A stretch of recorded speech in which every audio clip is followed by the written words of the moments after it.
लेकिन आज इनको ये लगता है कि ये जो गोल्ड मेडल है इनके लिए कुछ भी नहीं है, क्योंकि ये गोल्ड मेडल तो दूर की बात है, इनको भारत की जो सरकार है वो महिला मानने को तैयार नहीं है, इनका सम्मान करने को तैयार नहीं, बल्कि दिल्ली पुलिस तो इनको पता नहीं कौन कौन से मामलों में फंसा रही है इनको। तो ये जो आपने इनॉग्रेशन करा है अपने ख्वाबों का महल का, तो आप खुदारा इसका नाम पार्लियामेंट हाउस ना रखे लीजिए, मोदी जी का भवन, मोदी भवन लीजिए, क्योंकि वहां पर आपकी सरकार, आपके रूल चले। और बताइए कि अगर आपने वो वीडियो देखी हो तो वहां पर हंसी भी आती है और ये लगता है कि दुनिया में हमारा किस तरह मजाक बना होगा जब मोदी जी नए पार्लियामेंट में एंट्री करते हैं तो मोदी मोदी मोदी मोदी, मतलब क्या मतलब है? क्या मोदी जी आप अपने वलीमे में गए थे? क्या आपके वहां पे शादी हो रही थी, कोई शादी के रिसेप्शन में गए थे जो वहां मोदी मोदी हो रहा था? वहां आप एक संवैधानिक तरीके से उस बिल्डिंग में दाखिल हुए थे जहां संविधान चलता है, उस संविधान से भारत चलता है, जहां पर बड़े बड़े बिल पास होते हैं, जहां पर भारत की तमाम परेशानियों को सुना जाता है, लिखा जाता है, फिर उन पर बिल पास होते हैं कि उन परेशानियों का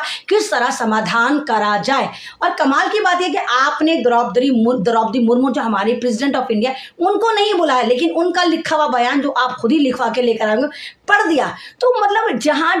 जिस बिल्डिंग में आप प्रेसिडेंट ऑफ इंडिया को इज्जत नहीं देने को तैयार, वहां के स्पीकरों को इज्जत देने को तैयार नहीं, और मोदी मोदी मोदी मोदी के वहां पर नारे लग रहे हो, तो क्या आप लोगों को लगता है कि वो कहीं ना कहीं आपको लगता है कि वो कहीं आपको पार्लियामेंट हाउस लगा, या आपको लगा कि वो संविधान का मंदिर, सबसे बड़ा मंदिर जहां पर तमाम लोग बैठ के इंसाफ करेंगे, जहां पर ये लोग अपनी अपनी चला रहे हैं, मोदी मोदी कर रहे हैं, संविधान जिंदाबाद नहीं कर रहे थे कि भारत का संविधान जिंदाबाद, अम्बेडकर जिंदाबाद, ये नहीं कर रहे, बस मोदी मोदी मोदी। तो ये दर्शाता है कि हम लोग जो है वो इस वक्त ज़हनी गुलाम हो चुके हैं, और आने वाला जो दौर है वो और भी ज़्यादा हमें गुलामी की तरफ लेकर जा रहा है। हमारी आवाज़ों को इसी तरह दबाया जा रहा है, इसी तरह कुचला जा रहा है, और जो भी आवाज़ उठती है, इवन के देखिए कि वो महिलाएं, वो पहलवान जिनके साथ यौन उत्पीड़न हुआ, वो कह रही है, लगातार कह रही है कि मोदी जी तुम्हारे मंत्री ने हमारे साथ यौन उत्पीड़न करा है, तो आप सुनने को राजी नहीं है। मोदी जी आपके घर से 2.5 किलोमीटर दूर नहीं था जंतर मंतर, लेकिन आपने बात करने की जहमत गवारा नहीं करी, और वो वीडियो दबाकर वायरल हो रही हैं। जब ये बेटियां देश के लिए मेडल लेकर आई थी तो आपने इनको अपनी बेटियां बताया था, तो आज आपकी बेटियां आपके परिवार का हिस्सा जब जंतर मंतर पर बैठी थी तो किस तरह दिल्ली पुलिस बर्बरता से, हैवानियत से उनको खींच के, उनको लूट कर खसोट कर कैसे लेके जा रही थी, ना ये ध्यान था कि वो महिलाएं, उनकी कौन से कमीज ऊपर हो रही, कौन सी नीचे हो रही, और जिस तरह पुलिस वालों ने साक्षी के ऊपर जूते रख रखे हैं और इन्हें ऐसे घसीट के जानवरों की तरह लेकर जा रहे हो जैसे ये नरभक्षी हो। ये महिला, ये देश का गौरव थी, तो आम भारतीय महिलाओं के साथ क्या होता होगा? जैसे आप तमाम लोग, बल्कि पूरा हिंदुस्तान ही नहीं पूरा वर्ल्ड इस वक्त देख रहा था कि भारत के जंतर मंतर पर किस तरह भारत की गोल्ड मेडलिस्ट पहलवान, महिला पहलवान बैठी थी, और उनका एक इल्जाम था कि उनके साथ यौन उत्पीड़न हुआ है, जो भारतीय जनता पार्टी के एक मंत्री ने करा है, और लगातार 36 दिन तक बैठने के बावजूद भी उनको कोई इंसाफ नहीं मिला, और इंसाफ तो खैर जनाब मिला ही नहीं, इसके साथ उनके ऊपर और जुल्म की इंतहा कर दी गई। आज उन पहलवानों ने दिल बर्दाश्त होकर ये कहा कि हम अपना मेडल गंगा को समर्पित कर रहे हैं, हम अपने वो मेडल जो हम गोल्ड मेडल भारत के लेकर आए थे, हम आज उनको पानी के अंदर बहा रहे हैं, गंगा के अंदर डाल रहे हैं। जाहिर सी बात है वो मेडल किसको वापस करेंगी? क्या वो मेडल हमारी प्रेसिडेंट ऑफ इंडिया को वापस करेंगी जो एक महिला है? क्यों वापस करेंगी? क्या वो प्रेसिडेंट ऑफ इंडिया उन महिलाओं के लिए, इन पहलवानों के लिए कुछ बोली? तो वापस किस लिए करेंगी जब उन्होंने उनके लिए एक आवाज़ कुछ नहीं उठाई, ना उन्होंने सरकार से सवाल करा कि आए जंतर मंतर पे जो बच्चियां बेटियां बैठी हुई हैं इनके बारे में सुना जाए। क्या ये मेडल हमारे देश के प्रधानमंत्री को वापस करेंगी? क्यों करेंगी? प्रधानमंत्री को भी क्यों करेंगी? प्रधानमंत्री जिस पार्टी से आते हैं, भारतीय जनता पार्टी, उसी पार्टी के तो मंत्री के ऊपर इन लोगों का इल्ज़ाम है, ये लोग उसी से तो दिल बर्दाश्त हैं, तो उनके पास ही मेडल नहीं लेके जाएंगी, तो ये मेडल लेके कहाँ जाएंगी? कुलभूषण के पास लेके जाएंगी, बृजभूषण के पास लेके जाएंगे, वो बृजभूषण जो इनके साथ यौन उत्पीड़न करता रहा। कमाल की बात देखिए कि 28 मई में जब नए पार्लियामेंट का इनॉग्रेशन करा गया, जिसमें मोदी जी ने कुछ नहीं बनाया बल्कि जिसको लोग नया पार्लियामेंट कह रहे हैं, मैं तो उसको कहूँगी मोदी जी के ख्वाबों का भवन। वहाँ पार्लियामेंट जैसा कुछ नहीं था, वहाँ पर संविधान जैसा कुछ नहीं था, वहाँ संविधान की धज्जियाँ बखेरी गई, वहाँ पर प्रेसिडेंट ऑफ इंडिया को नहीं बुलाया गया। जो हमारे पार्लियामेंट के 2 स्पीकर होते हैं वो पीछे ऐसे पीछे पीछे चल रहे थे जैसे वो स्पीकर ना होके मोदी जी के दरबान हो और क्या हुक्म मेरे आका, क्या हुक्म मेरे आका, ऐसे करके हुक्म बजा ला रहे थे। और उसी वक्त कुछ किलोमीटर की दूरी पे जहाँ पर जंतर मंतर पर हरियाणा की ये पहलवान लगातार 35-36 दिनों से बैठी थी, वहाँ पर पुलिस ने बर्बरता से इन लोगों को मारा पीटा और इनको घसीटते हुए ऐसे लेकर गए जैसे मानो ये भारत की बहुत बड़ी, एक तरह से आप ये कहिए कि एंटी नेशनल काम कर रही हूँ। वो महिलाएं थी, वो तो पहलवान थी, और एक एक पहलवान के ऊपर 20-20 पुलिस वालों को छोड़ दिया गया।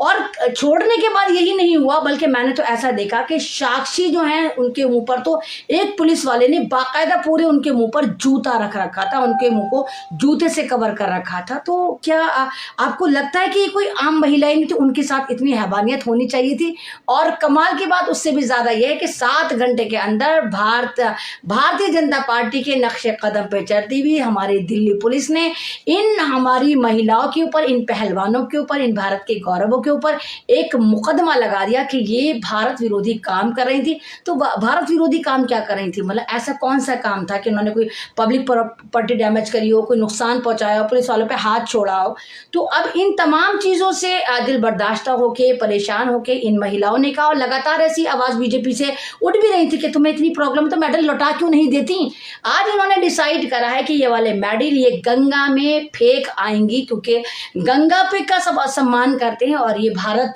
का बहुत सम्मान करती हैं, और ये कह रही हैं कि हमें भारतवासियों से कोई शिकायत नहीं है। लेकिन क्योंकि इस मेडल को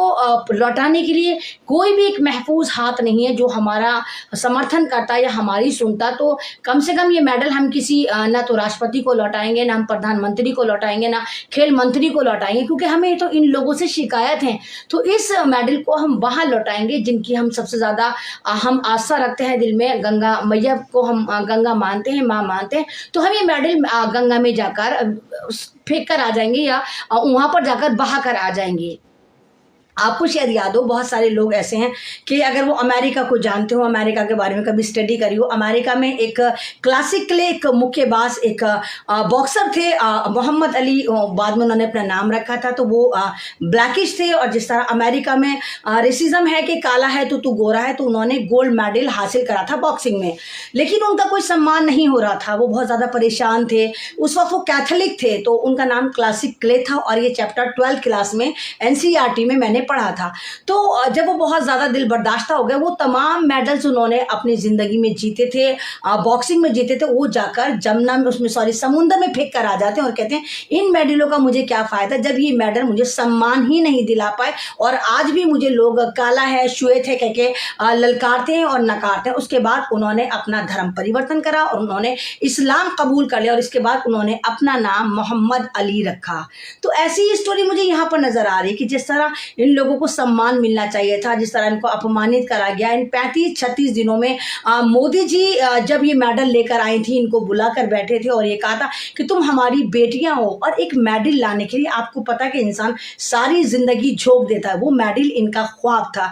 जब ये मेडल लेने गई थी तो जाहिर सी बात है एकदम से तो ये उठ के नहीं गई होंगी कि 20 साल की थी तो 23 साल की थी और गई और एकदम से इन्होंने वहां पर जाके कुश्ती लड़ी और मेडल ले आई। नहीं जनाब, नहीं। मेडल लाने के लिए इन्होंने बचपन में अपना ख्वाब देखा होगा, उसको पूरा करा होगा। जब ये 12 या 13 साल की रही होंगी, जब इन्होंने कोचिंग ज्वाइन करी होगी, अपनी नींदें कुर्बान करी होंगी, किलोमीटरों में को भागी होंगी, मतलब कितनी चीज़ें इन्होंने सेक्रीफाई करी होंगी, जब जाके 7-8 साल में ये इस लायक बनी होंगी, इतनी तैयार हुई होंगी अपनी ख्वाहिशात का गला दबा के अपने मुल्क का नाम रोशन करने के लिए ये फिर बाहर गई होंगी। और वहाँ जाकर जिस मुल्क में हम जाकर किसी दूसरे मुल्क में जाकर हम अपना झंडा नहीं फहरा सकते। अगर आप कॉमन मैन है या मैं कॉमन मैन है, अगर मैं अमेरिका जा रही हूँ, वहाँ जाके जाहिर सी बात है मैं वहाँ के किसी प्लेग्राउंड में किसी बड़ी जगह अपना झंडा नहीं फहरा सकती, लेकिन ये काम मेरी इन पहलवानों ने करा था। ये झंडा लेकर गई थी और वहाँ पर जाकर तिरंगा लहराया भी था और तिरंगे का मान सम्मान बचाकर भी आई थी और गोल्ड मेडल लेकर आई थी। लेकिन आज इनको ये लगता है कि ये जो गोल्ड मेडल है इनके लिए